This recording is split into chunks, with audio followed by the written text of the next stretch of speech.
Europe 1. 11h30, 13h. Charles Huillier et vous. Plus tôt, plus fort, le sud de la France, déjà la proie des flammes alors que nous ne sommes qu'au début de l'été. Les Bouches-du-Rhône, l'Aude, l'Hérault, les Pyrénées-Orientales, des départements en alerte à l'aube d'un nouvel épisode de canicule. Et comme la canicule justement, comme l'impression d'un manque d'anticipation, d'un manque de moyens. Par exemple, 57 Canadair pour le Canada, 21 pour l'Espagne, 18 pour l'Italie et 12 pauvres Canadair pour la France, alors que le contexte climatique change et que les incendies seront plus nombreux et arriveront toujours plus tôt dans la saison. Dans cette émission, nous évoquerons aussi la Coupe du Monde sur un plan sécuritaire. Pour l'instant, tout va bien ou presque chez nous, malgré quelques échauffourées marginales dans plusieurs villes de France. La situation semble être sous contrôle, mais jusqu'à quand un France-Maroc pourrait avoir lieu en quart de finale le 9 juillet, c'est-à-dire dans 6 jours, 5 jours avant les festivités du 14 juillet, des événements toujours très sensibles. Alors faut-il craindre l'embrasement ? Les autorités sont en alerte et je recevrai à cette occasion Reda Bellage du syndicat Unité Police pour l'Île-de-France. Et puis, tout autre sujet en fin d'émission, sommes-nous trop sévères avec la génération Z ? La Gen Z, vous le savez, ce sont tous ces jeunes entre 15 et 30 ans. Ils seraient davantage sujets à la dépression, à la solitude. Alors doit-on tout leur pardonner ? Je poserai la question à Pierre Valentin, essayiste et auteur de Malaise dans la génération Z aux éditions Gallimard. Merci à tous d'être avec nous. Nous sommes ensemble jusqu'à 13h. Et vous réagissez au 01 80 20 39 21 pour échanger avec Charles Huillier sur Europe 1. Bon ben voilà Géraldine, le Bonjour, programme Charles. est très dense. Bonjour Géraldine, je vais accueillir tout de suite mes deux chroniqueurs du jour. Tout de suite William Tay. Bonjour William Tay, vous êtes politologue, fondateur du cercle de réflexion Le Millénaire. Et Georges Fenech. Bonjour Georges Fenech. Je ne vous présente plus parce que tous les auditeurs heureux de retrouver William. Mais oui, tout à fait. Il y a longtemps que je ne l'avais pas vu. Effectivement, oui, on m'a dit que ça faisait quelques semaines que vous n'étiez pas venu nous voir, William Tay. Ça fait 1 an, 2 ans. Ça fait plus d'un an. On ne sait pas pourquoi. Ok, oui, vous étiez pris par des obligations politiques, c'est ça. Voilà. Bon. Alors, j'aimerais en venir avec vous, messieurs, sur ce feu en cours dans tout le sud de la France. 3000 personnes évacuées de leur domicile, rien que dans les Pyrénées-Orientales. Presque 10 000 hectares brûlés au total dans les départements touchés. Laurent Nunez doit d'ailleurs se rendre aujourd'hui dans l'Aude. Des incendies plus tôt, plus forts. Alors ça, on s'y attendait. William Tay, Georges Fenech, là encore, on a comme une impression d'impréparation de la part des services de l'État, parce que ce coup-là, honnêtement, on le sentait venir, et là encore, peu de moyens. On donnait l'exemple du nombre de Canadair. Ces Canadair, ce sont ces avions qui larguent de l'eau au-dessus des garrigues en feu. Et là encore, on a comme l'impression, comme pour la climatisation, il y a une semaine, dans les hôpitaux, alors on a commandé Manu Militari 30 000 climatiseurs.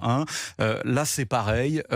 Et bon, les mêmes causes entraînent les mêmes conséquences, c'est-à-dire la catastrophe qu'on est en train de vivre et la perspective d'un incendie XXL dans l'Aude, notamment, comme ce qu'on a vécu il y a 1 an dans le massif des Corbières. William Tay. De toute façon, chaque année, on a à peu près les mêmes sujets. C'est-à-dire qu'on a les canicules, on a des dérèglements climatiques qui sont de plus en plus profonds et de plus en plus intenses. De toute façon, le cycle climatique est comme ça. Donc la question qui est posée, que vous avez posée, c'est est-ce que c'est un manque de moyens ou est-ce que c'est un manque de préparation ? Quand vous dites que c'est un manque de moyens, vous pouvez dire que c'est vrai sur le nombre de Canadair. Par contre, ce qui n'est pas vrai, c'est le nombre d'argent qu'on a récolté auprès des Français dessus. On parle de la journée de solidarité qui rapporte à peu près une trentaine de milliards d'euros à l'État. On parle de la fiscalité environnementale qui rapporte chaque année 60 milliards d'euros à l'État. La question qui est posée, c'est qu'est-ce qu'on a fait de cette fiscalité environnementale ? Qu'est-ce qu'on a fait de cette journée de solidarité pour l'attribuer et pour lutter contre le dérèglement climatique ? Est-ce que depuis une vingtaine d'années, on a acheté davantage de climatiseurs ? Est-ce qu'on a mis des moyens pour lutter contre le dérèglement climatique ?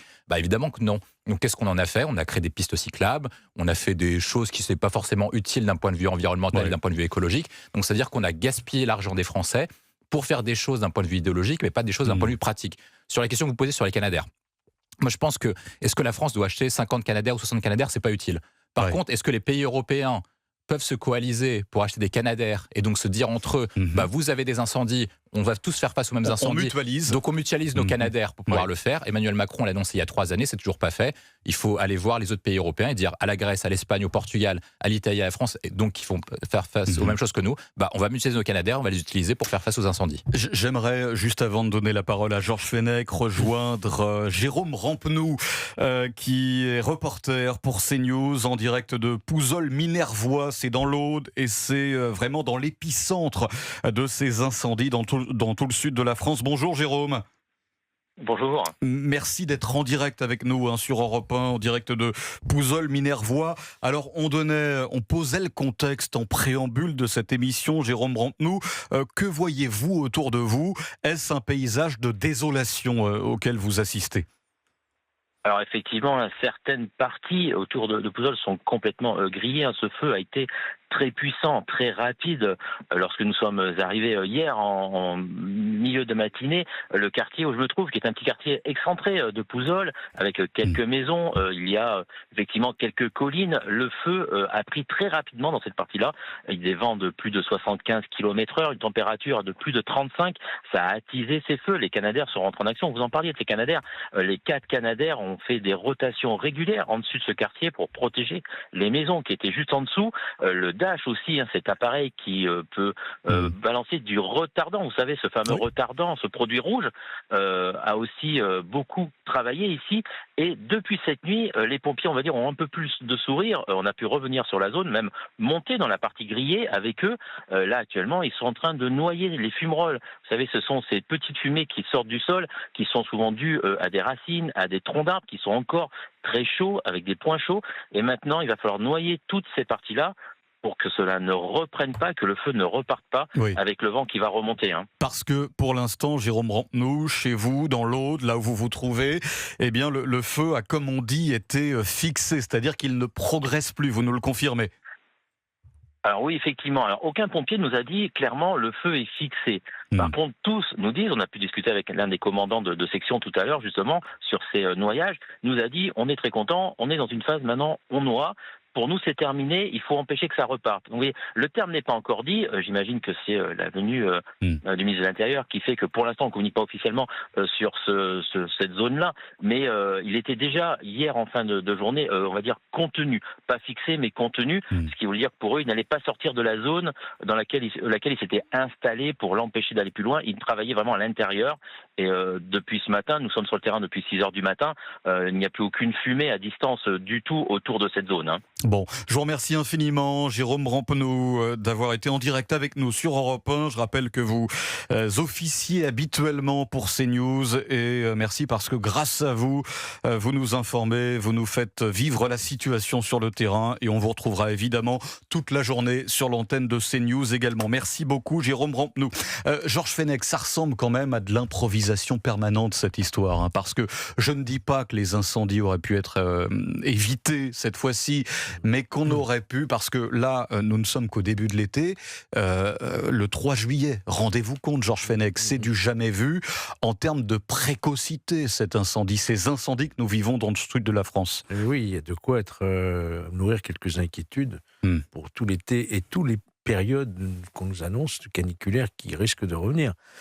Moi, je voudrais d'abord, je partage tout ce qu'a dit William Tay il y a un instant, tirer un grand coup de chapeau à tous nos pompiers, à toute la protection civile, à tout ce qui est organisé par les SDIS, on le sait, au niveau départemental, les services départementaux d'incendie et secours, sont des grands professionnels. On a aussi un volontariat très important. Il y a quand même, je dirais, un esprit dans ce corps des pompiers. Alors, pour ce qui concerne les Canadair, je crois qu'il y a 12 Canadair, c'est ça, 12 Canadair actuellement.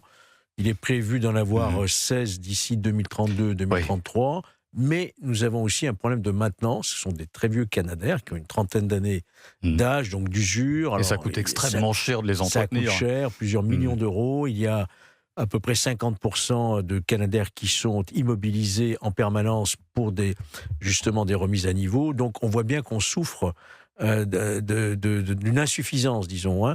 Ceci dit, la solution, elle est au niveau européen. William l'a dit tout à l'heure. Il est évident qu'il faut mutualiser et non pas multiplier inutilement parce que ça a un coût, la maintenance, et mutualiser les efforts au niveau européen. Et vous parliez justement de cette situation et le fait de faire face à l'échelle européenne. Ça tombe bien, nous recevrons dans quelques secondes après la publicité Grégory Allione. Grégory Allione est eurodéputé justement au sein du groupe Renew et surtout président d'honneur de la précise que d'ici quelques minutes nous accueillerons aussi au téléphone Christophe qui habite les Pyrénées-Orientales juste à côté du camping Le Brasilia. Le camping Le Brasilia, vous en avez sans doute entendu parler ces dernières heures. C'est ce camping qui a été entièrement évacué parce qu'on prend aux flammes au niveau de la commune de Canet-en-Roussillon. Nous rejoindrons Christophe, notre auditeur, dans quelques minutes. Mais juste avant, effectivement, nous accueillons Grégory Allione. Bonjour, monsieur Allione. Oui, bonjour. Alors, je rappelle que vous êtes eurodéputé au sein du groupe Renew et surtout président d'honneur de la Fédération nationale des sapeurs-pompiers. Alors déjà, Grégory Allione, quelle est la situation à l'instant T sur le terrain en termes d'hectares touchés et d'hommes mobilisés ? Non, mais les bilans, vous les avez, ils ne cessent d'être répétés. Ils n'évoluent guère à ce stade, compte tenu que la nuit a été bénéfique pour, je dirais, stopper, fixer l'ensemble des sinistres. Plus de 2000 pompiers sont sur les feux. Il y en a d'autres qui sont mobilisés aussi en préventif. Il y en a autant qui sont mobilisés dans les massifs pour bondir sur le moyen de départ de feu. Donc la situation est plutôt stabilisée. La difficulté qu'il va y avoir, c'est qu'au fur et à mesure que l'on avance dans la journée, les températures s'élèvent, le vent continue de souffler et forcément, il peut y avoir des reprises ou d'autres départs de feu. Mais en tous les cas, la situation pour l'instant est plutôt sous contrôle. En revanche, la situation globale, que ce soit sur le territoire national et au regard de l'été qui débute, c'est plus complexe. Voilà, parce qu'on est d'accord que cette précocité, en tout cas concernant le démarrage des incendies, cette précocité, c'est quasiment du jamais vu. Là, on est le 3 juillet, nous ne sommes qu'au début de l'été, et ça va aller de mal en pis. Je ne veux pas être oiseau de mauvais augure, Grégory Allione, mais ça ne va pas aller en s'arrangeant là durant l'été. Vous savez, j'ai entendu ce qu'ont dit vos deux chroniqueurs. Vous avez rappelé que j'avais été président de la Fédération des sapeurs-pompiers de France. En début d'année 2022, j'avais sollicité le président de la République, Emmanuel Macron, parce qu'on percevait déjà les éléments, les événements au fur et à mesure que le temps évoluait. Et 2022 a été un vrai avertissement. Et 2022, je le rappelle, dans un contexte où Emmanuel Macron assumait la présidence française de l'Union européenne. Et c'est intéressant, parce que vos chroniqueurs ont dit qu'il fallait introduire la mutualisation. Et c'est justement Emmanuel Macron qui a introduit la mutualisation au niveau européen et qui a fait acquérir des avions bombardiers d'eau de type Canadair pour les mettre à disposition des pays, et c'est la raison pour laquelle la France bénéficiera en 2028, j'espère, de 2 avions supplémentaires. Non, mais comment on explique, Grégory Allione, comment on explique que nos voisins européens aient moins de Canadair que la France, par exemple ? C'est faux ce que vous dites. Ah bon, alors écoutez, moi je reprends un article du Parisien, je vais vous donner les chiffres, c'est pas moi qui les donne. En Italie, 18 Canadair, en Espagne, 21 Canadair, le Canada, qui n'est pas notre voisin, mais je le prends pour référence, 57 Canadair au Canada. Bon voilà, ça ce sont pas des chiffres que je sors de n'importe où, voilà. Vous avez raison, mais vous parlez d'une marque d'avion. Vous ne parlez pas d'avions bombardiers d'eau. La France. Il y a des Dash, c'est vrai, il y a des Dash. Oui, donc c'est la raison pour laquelle vous avez une différence en disant, chaque fois que la presse ou que vous intervenez, vous évoquez une typologie d'avions, notamment le Canadair. Moi, je parle d'avions bombardiers d'eau. La France a 20 avions bombardiers d'eau, loue des avions bombardiers d'eau supplémentaires, loue des hélicoptères. Donc des moyens, il y en a. En revanche, et je le dis, il n'y en aura pas assez pour tout le monde parce que la situation se dégrade à vitesse grand V. Et la mutualisation existe puisque la France concourt au mécanisme de protection civile européen. L'ensemble des pays peuvent concourir également au renfort de sapeurs-pompiers comme d'avions bombardiers d'eau sur notre territoire. Mais il est évident que la sollicitation que nous avons, elle est exigeante parce qu'elle exige de la présence sur le territoire sud, mais aussi sur l'ensemble du territoire national. Et on ne parle que de moyens. Vous ne parlez tout le temps que de moyens. Moi, je vous parlerai de personnel parce que le véritable sujet, c'est la mobilisation des sapeurs-pompiers, notamment des sapeurs-pompiers volontaires, dans un été qui fait que débuter et qui va exiger de la sollicitation et de la disponibilité. Je vous rappelle un élément, c'est que Gérald Darmanin, en 2022, avait demandé aux collectivités et aux entreprises de libérer leurs pompiers volontaires pour pouvoir justement faire face à la situation. Bon, alors vous nous confirmez, Grégory Allione, que, je prends pour exemple les Pyrénées-Orientales, le département le plus sec de France. Les épisodes de canicule que nous avons vécus ces dernières semaines rendent les sols extrêmement secs, encore plus secs que d'habitude. Si on ajoute la canicule, si on ajoute le vent, si on ajoute cette sécheresse des sols, ça ressemble à un cocktail Molotov, cette histoire, Grégory Allione. Oui, c'est exactement ce que vous évoquez. La difficulté que l'on a, c'est qu'on a quand même eu un hiver plutôt pluvieux, notamment un printemps pluvieux, avec de la strate herbacée arbustive qui a poussé de manière conséquente. Maintenant, on essuie des périodes de forte température, voire de canicule depuis le mois de mai. C'est l'ensemble du territoire européen, c'est l'ensemble du territoire national qui est impacté par cela. Le moindre coup de vent et faire forcément, la moindre étincelle peut provoquer un drame, un incendie d'ampleur, un incendie hors norme.